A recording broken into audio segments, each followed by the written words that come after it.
Namaskar, welcome to RB Status Edit. Please 1 like and 1 comments. Please support and share your friends preview.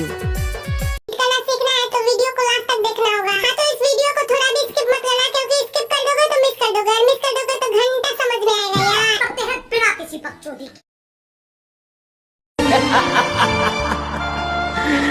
रे बेटा मेरे कल তোর বাপই বলবে তখন কি করবি রে কোন অপরাধ ছিল পর করে দিই মিথ্যা বানাই আজ ভুলে চলে গেলি রে। चैनल को सब्सक्राइब करो पहले। हाँ जल्दी करो, मुझे पता है कि आप लोग नहीं करते, वीडियो देखते हो लेकिन सब्सक्राइब नहीं करते। ये लाल कलर का बटन नहीं से दबाओ, जल्दी दबाओ, जल्दी दबाओ, फिर मैं शुरू करूँ। दबा दो जल्दी, दबा दो।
Production.